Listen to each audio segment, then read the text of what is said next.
Welcome to Board Games on Toast, all of you lovely people. I am once again back talking about the latest edition of Warcry, and today I am talking about the spider boys themselves, the scuttling terrors that lurk in the bowels of Warcry's lower tiers. Of course, I am talking about the rather underwhelming and mostly untalked about Tarantulos Brood. But before we get into all that, please consider leaving a like, commenting, and hitting that subscribe button.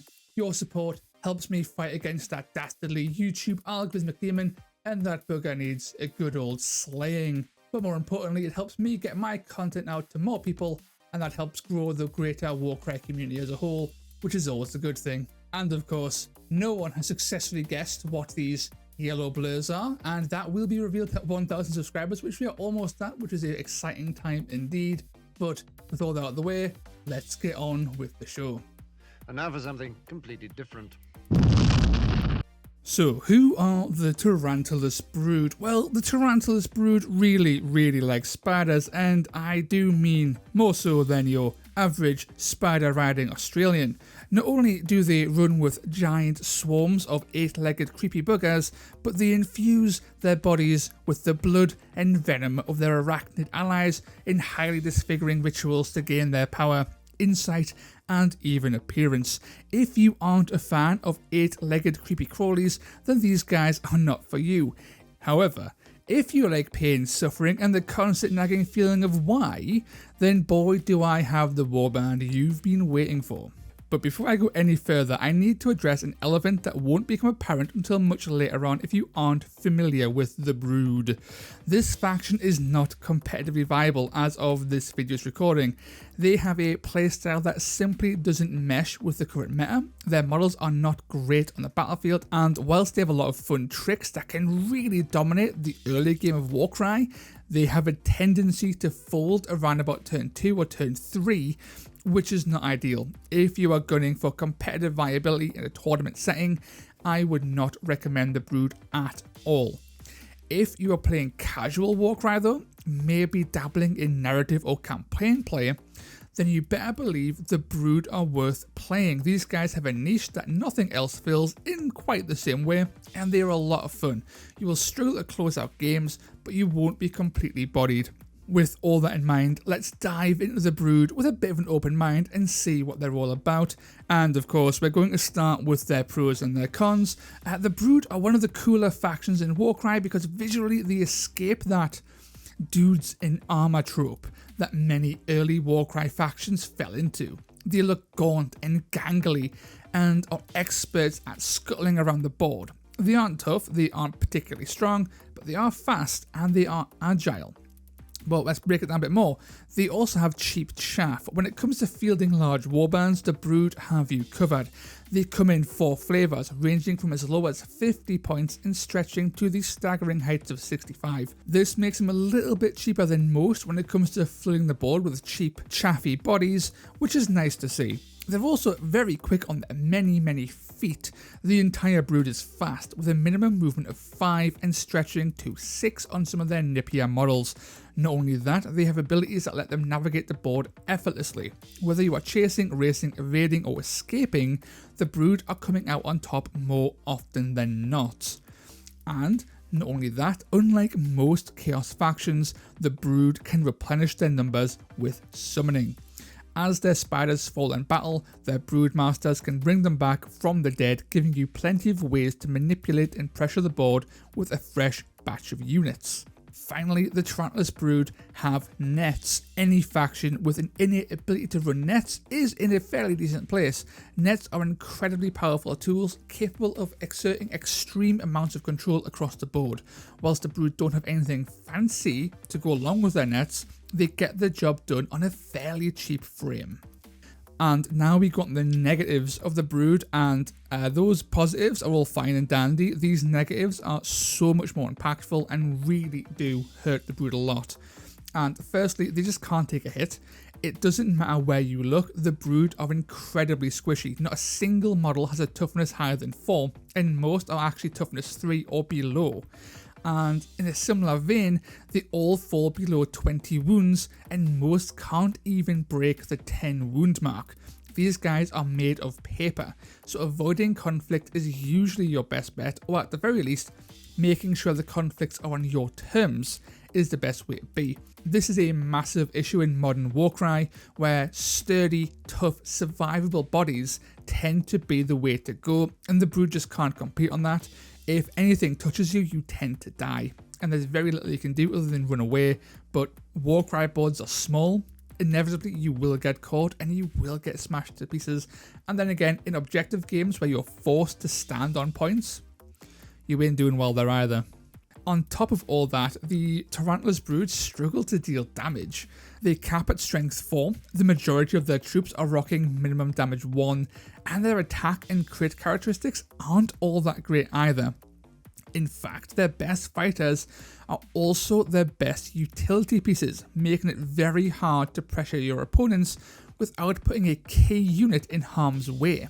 Now, this one's a little bit odd because we don't hate the Broodmaster, but this guy, as we will soon discuss, is very expensive for what he brings to the table in terms of stats. He's not bad, but he's also not good. He's below average at best, and we can't help but view this guy as a very hefty leader tax just to run the rest of the Brood. And finally, the Brood have no ranged options whatsoever. The entire faction is melee based, with the odd unit having a spear-like weapon to poke out slightly. For the most part, you're looking at ranged 1 units and no out of ability way to deal damage at a distance. This makes them susceptible to being poked, especially when you consider how fragile they are. And not only that, Chaos as a Grand Alliance isn't particularly well known for their ranged damage dealing, so you can't even ally in effective replacements to fill that gap. Now, with all the pros and the cons out of the way, we can dive into what makes the Tarantulos Brood tick.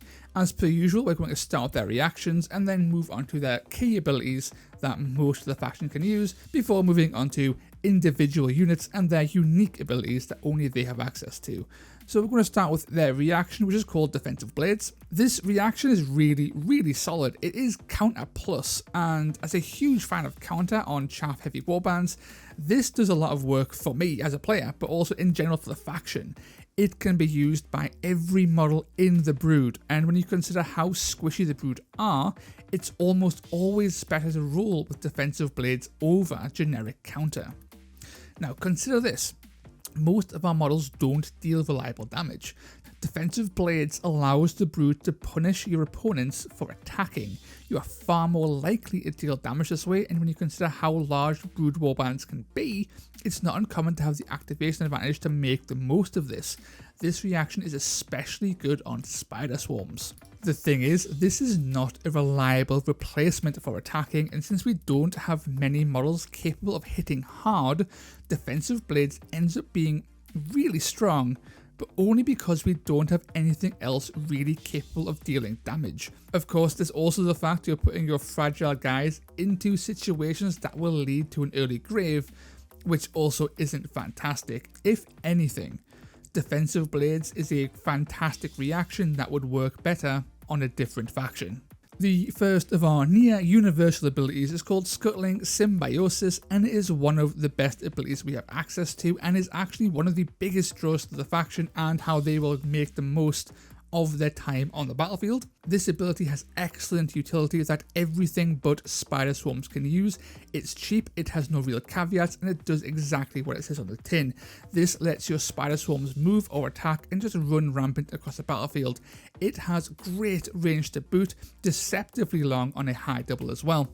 I often use this for the mobility aspect, as spider swarms are already fast, and you can get them moving effortlessly with this. It also allows you to move your spider swarms into position to use their reaction more effectively. Finally, the attacking aspect is also very nice, as it lets you spend dice to really push the weight of your numbers. The Brood will never be particularly effective when it comes to killing things, but when you have enough guys attacking and triggering spiders to get swings in, you are eventually going to see those sixes, and those crits will start to add up even on the fairly weak spider swarms. Not only that, 4 attacks from a spider is probably better than getting +1 attack from Onslaught, depending on what unit is using Scuttling Symbiosis, so there really is a lot of play with this ability both in mobility and attack. This ability is super thematic and super strong. I absolutely love it. It is one of the defining features of how the faction should be played. The more you can use this, the better. Now, the final ability we're going to talk about in terms of the universal abilities that everyone can use is called Skittering Ascent. This allows you to ignore vertical distance when your fighters are climbing up or down terrain. This ability is highly situational, but when you need to move, it can get your guys around the board with a staggering amount of efficacy. It doesn't matter what terrain is on the board, your guys can climb it, they can ignore it, they can mount it, anything you want. This is great for attacking enemies from unexpected angles or moving onto objectives you wouldn't normally be able to. And even just evading powerful enemies who can't navigate terrain with your level of freedom. This ability is very, very powerful, but you won't always get an opportunity to make the most of it. In general, Warcry likes to have a lot of terrain. In an ideal situation, the Brood should thrive, but depending on your meta, the amount of terrain and its verticality can vary, making this less impactful overall. But in any case, never forget about this ability. It can do a lot of work with a little bit of creativity on your side. In particular, this ability is very good with treasure-based missions, as unlike the fly ability, this lets you scale terrain while still holding loot. It's still niche, but it's definitely something to consider. With all the basic stuff out of the way, it's time to crack on with the units themselves and any extra abilities they may have. The Brood don't have too many options at their disposal as they are a one-box faction, but what they have is interesting nonetheless.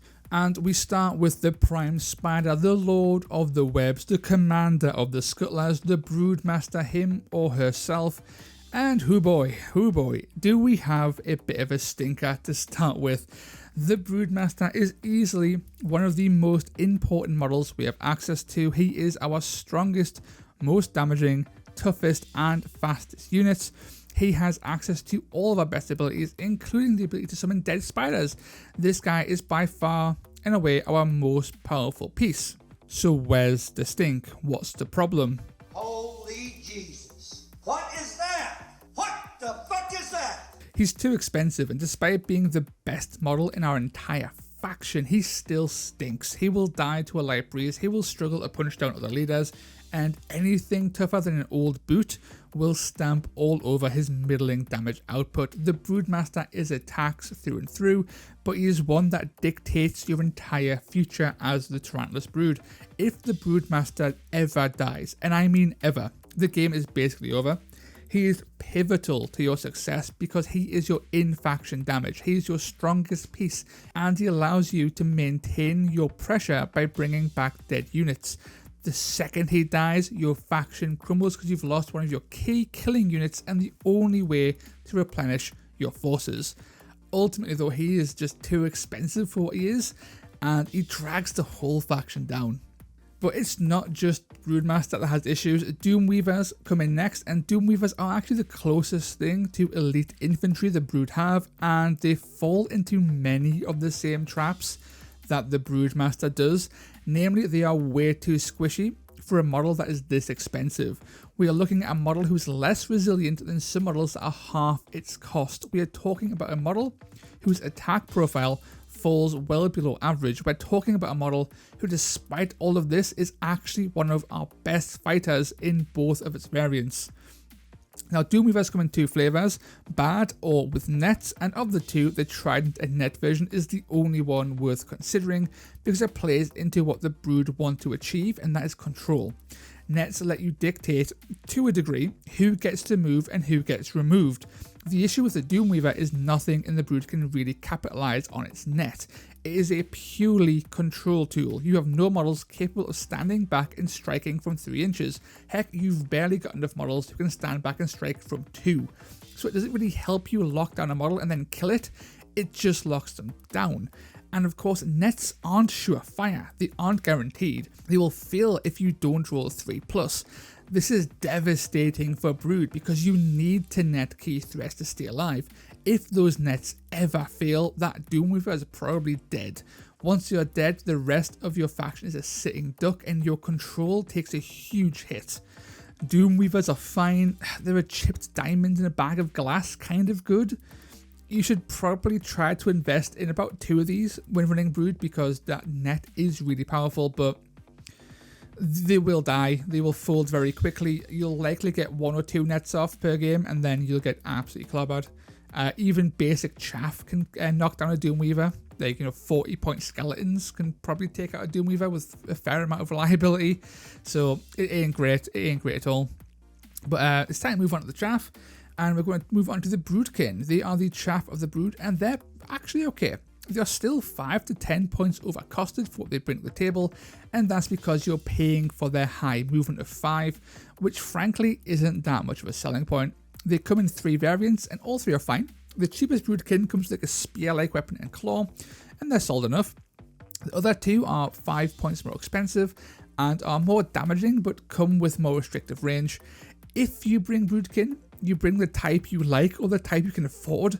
They don't have the damage to really be worth considering beyond price, and they're so squishy because of their abysmal defensive profile. It doesn't really matter if they're fighting. They're not going to survive very long. They're mostly there to babysit your spiders by using symbiosis. They also have their own ability called Envenomed Projectile, but it's bad. It requires a triple. It's not all that reliable. It is, however, our only ranged option, coming in at 6 inches of threat. It's not great, but it's something to consider if you have a spare triple lying around and you need to poke something, but that's about it. Broodkin really function as a bit of a spider tax in reality. You don't want them dying because you need them to pull off all your spider-based tricks, but you also don't really want to bring too many of them because they don't do enough and they die far too easily. They are chaff that have purpose beyond just getting in the way. They are chaff that support other chaff, and that's a weird place to be in. And our final unit, and actually what I would consider to be our best unit, is actually the Spider Swarm, but that's not because of any stat they have. Spider Swarms are awful in every way apart from their movement and their cost. Their movement is 6 and they cost 50 points. Spider Swarms have one purpose, and that is to get in the way and annoy people. They will die, but they will also drain actions in the process. They also get to be moved with symbiosis, which is amazing for getting them around the board and generally messing with your opponent. There's a lot of tricks you can pull with them, but of course you need other models to pop symbiosis, which can be quite clunky and it's definitely a restriction. They can also be brought back to life with the Broodmaster, which is amazing. This lets your spiders continue their endless harrying. The thing is, like with a lot of Brood stuff, you don't have many ways to support them, and since they are so squishy, you'll often die in large numbers. This makes it impossible to maintain a resurrection strategy, as you will get overwhelmed very quickly and you won't have the dice to stem that tide of spider corpses. Like with the Broodmaster, once all of your spiders are dead, the game is basically over. You lose all of your tricks, you lose all of your pressure, and you are left with mostly bad units unable to kill or impact the board in any meaningful way. Now, they do have a unique quad, and it's terrible. It can do 10 damage in a big burst, but it's very unreliable to the point you'd only use this as a meme. It's a bit sad that the Brood can't even get a solid quad to help them out, considering the rampant weaknesses everywhere else. Thankfully, the Brood can bring allies to help them out. They aren't doing much on their own, that much is certain, so we would recommend running something like a Fomroid Crusher, a Centaurian Marshal, or even a Varangard. The Crusher is just a big guy who fills every gap you have. He's strong, he's tough, and he deals a lot of damage. You throw him into the fray, and you get people to pay attention. This takes some pressure off your warband, letting you do more of your tricks before things get caught and get killed. The Marshal and Varangard are in very similar places. They are nowhere near as good at killing as the Crusher, but they are fast and they are tough. This lets you ram them down your opponent's throat or launch them at key objectives or units. These are your heat-seeking missiles. You send them out, they make noise, and again, your guys are free to do what they want to do whilst all this is happening. It also helps that the Marshal and the Varangard have massive bases, letting them engage a lot of enemies all at once, especially handy if you catch reinforcements stumbling onto the battlefield.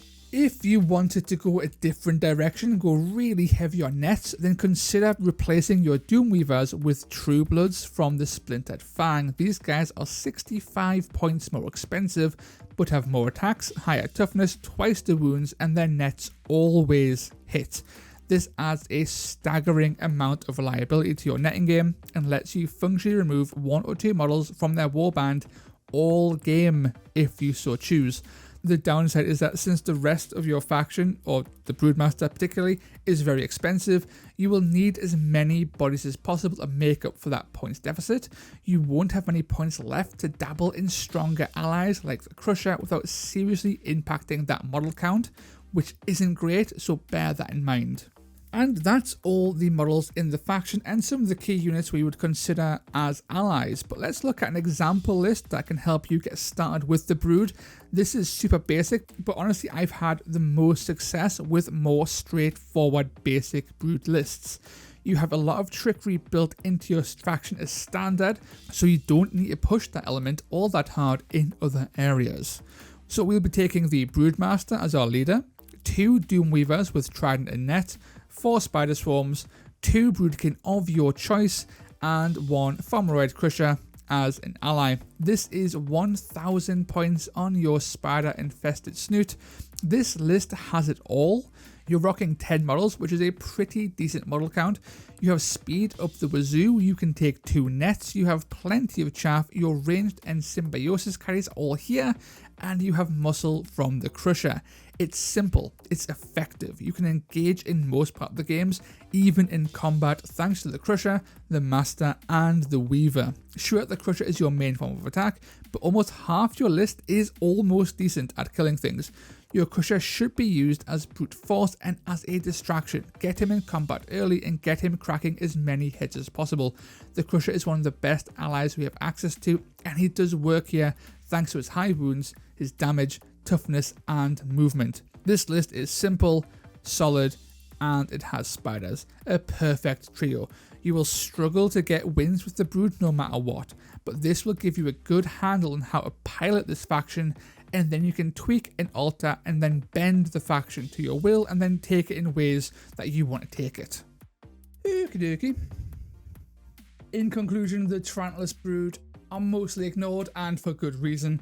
They have their place, and that is definitely in more casual Warcry. It's in narrative, it's in campaign games. They are not really competitively viable, and if you try to take them there, you will likely find yourself being sorely disappointed as you get absolutely hammered by just about anything. You have to work very, very hard with the Brood to get anywhere, and even with all that extra work put in, you're still not likely to come out on top. It's not a piloting issue, it's more of a this vehicle's kind of busted issue, and there's nothing you can really do about that.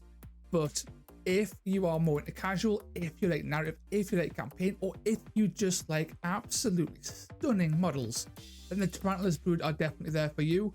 They are a lot of fun to play, even if they don't necessarily have a particularly high win record. They are still kind of fun, and their ally options and the greater Chaos Grand Alliance does help them do some pretty funky things if that's what you want to do. But unfortunately, that is the end of the video. If you made it this far, you are an absolute legend. Please remember to support your local bakery and give your spidery toast a like, a comment, and a subscribe. It really helps the channel out a lot. And, you know, leave a comment. Let me know if I am wrong on the Brood. Do you have tricks up your web covered sleeves that make the Brood suddenly work? Let us all know in the comments below so we can all bask in your arachnid knowledge. But until next time, lads, ladies, and everybody in between and beyond, I will see you in the next video. Ta-ra.